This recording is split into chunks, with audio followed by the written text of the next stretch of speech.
முதலாவது அறிவிப்பு, மயிலாடுதுறை பகுதியில் சீரான வாகன போக்குவரத்தை உறுதி செய்ய நீடூர் ஊராட்சியில் 85 கோடி ரூபாய் செலவில் புதிய ரயில்வே மேம்பாலம் அமைக்கப்படும்.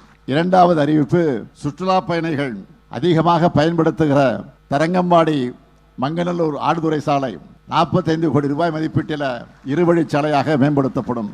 மூன்றாவது அறிவிப்பு, தென்னாப்பிரிக்காவில் நடந்த சத்தியாகிரக போராட்டத்தில் மகாத்மா காந்தி கூட கலந்துகிட்டு உயிர் தியாகம் செஞ்ச சுதந்திர போராட்ட தியாகி சாமி நாகப்பன் அவர்கள் நினைவாக அவரை போற்றக்கூடிய வகையில் மயிலாடுதுறையில் அவருடைய திருவுருவச் சிலை அரசால நிறுவப்படும்.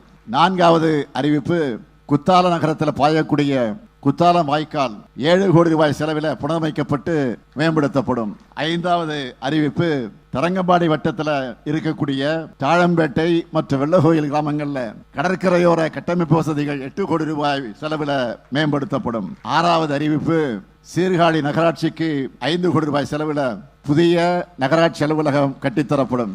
மீனவர்களுக்கு அவர்களை பொறுத்தவரையில் சீர்காழி வட்டம் திருமுல்லை வாசல் மீனிறங்கு தரத்திலே மேற்கல் சுவர் நீட்டிப்பு மற்றும் தூர்வாறுதல் பணி மேற்கொள்வது குறித்து சென்னையில் உள்ள இந்திய தொழில்நுட்ப கழகம் மூலமாக ஆய்வு மேற்கொள்ள துறை அமைச்சருடைய அறிவிப்பின்படி நடவடிக்கை எடுக்கப்பட்டுள்ளது. ஆய்வின் அடிப்படையில் இந்த மேம்பாட்டு பணிகள் நிச்சயம் மேற்கொள்ளப்படும்.